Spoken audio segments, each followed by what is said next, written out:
Home, Justice and Correctional Services Minister Ronald Lamola led the handover ceremony of the human remains belonging to the last student activist from the group known as the Mamelodi 10.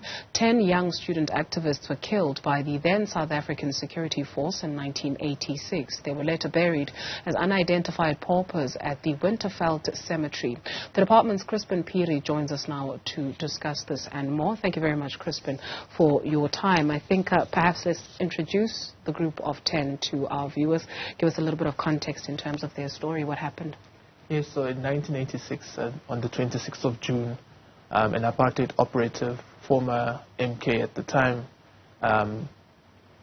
recruited these young 10 people with the promise of taking them into exile, and unfortunately led them straight into the clutches of the apartheid regime in a minibus van, and that minibus van was set alight, and they tried to make it look like it was an accident.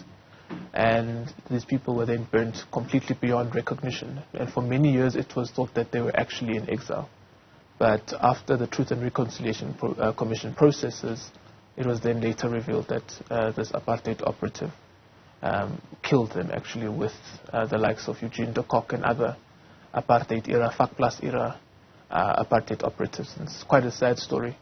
And over the years, they were able to recover at least 9 of these individuals, but the 10th one was always missing. And eventually, in 2019, the body was fully recovered with the assistance of drone technology, first time used on the African continent for human rights endeavors. And today we were able to bring dignity back to that family. Unfortunately, though, because of the nature of how they were killed, we are not able to tell exactly which of the 10 this was. So all we do know from technology based on the manner in which they died, that indeed this is the Mamelodi 10, but whom exactly of the Mamelodi 10 it is, we're unable to verify that, unfortunately. A certain askari by the name of Joe Mamasela at one point alleged that it's actually not the Mamelodi 10 that was there, but actually changed his mind. So to your point about DNA, you couldn't even be able to conduct that. Indeed. Looking at the nature of the offense, I mean, these people completely burnt beyond recognition by this askari and his operatives. So yeah, indeed, that's one of the challenges. But the technology points that it is them, looking at the nature of the death and how they were found all together. And this 10th one was not killed at the same place as the others. So that's how we also do know that indeed this could possibly be one of them. But the nature of death as well points to the manner in which the Mamelodi 10 were killed.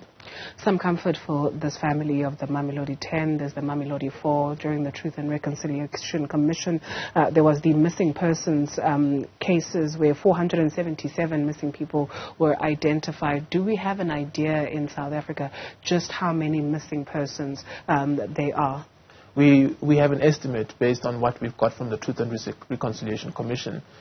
But that may not be an accurate amount. There could be far many more others. We also recall that a lot of other people also died in exile in foreign states. And one of the things that the minister did announce today is that Cabinet has approved that we can start tracing those people in foreign states as well and introduce attempts to repatriate them where possible.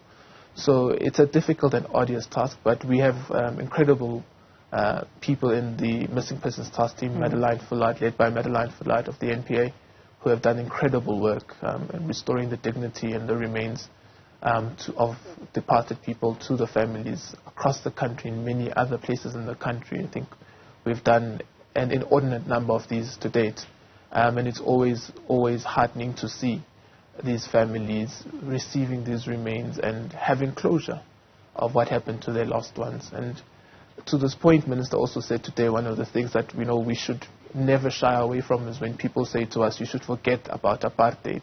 This is a living reminder that we live and breathe with apartheid. Still to this very day, there are people who still don't know where their loved ones are. But from a departmental point of view as well, these are resources that we have to put in, that ordinarily we would have to put in to fight crime as we see it now. But you have to redirect these resources. I mean, we speak of 16 prosecutors in place just to prosecute these offenders that are still out there.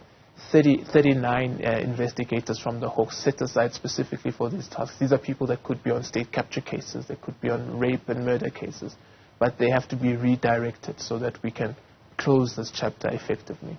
How is that going?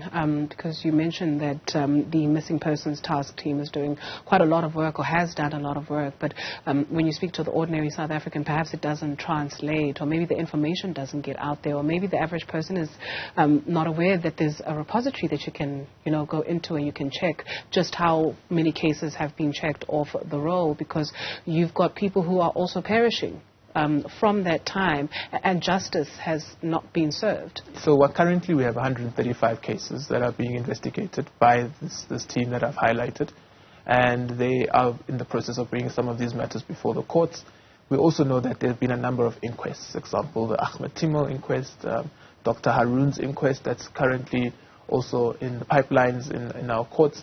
So there are a number of inquests, the COSAS 4, for example. So all of that is work that is being done by the NPA to really get to the bottom of this. But also the minister has appointed Judge Ntsebenza in his capacity as the African Courts Judge to investigate allegations that there may have been malfeasance in us ensuring that these cases are not properly investigated in the NPAs. This is a decision that may have been taken a couple of years ago, 10 years ago or so. So there is that allegation that is being properly investigated by a very competent advocate in this country. I mean, a human rights champion par excellence in Advocate Ntsebenza. So we are also looking forward to the fruits of that investigation, so that we can really would certainly say that we have closed this chapter.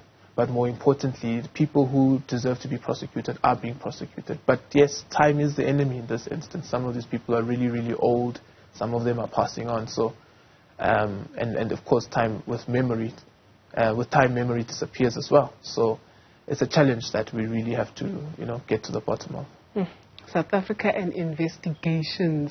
If we take a look maybe at the issue of reparations, because some families are calling for that essentially. You speak of just how much this is costing in terms of the NPA, that investigation that is being led by Advocate Ntsebenza, and then there's the issue of reparations. The reparations are ongoing. There are a number of families that have received reparations to date. The reparations vary from free housing for apartheid victims, TRC victims rather, specifically. The descendants of the victims as well, and the victims are able to get free education paid for by the state. There's medical reparations as well. The regulations to those are yet to be finalized, but will be finalized soon, as well as the housing regulations. But thus far, the education regulations have been quite extensive, right from university education to basic education.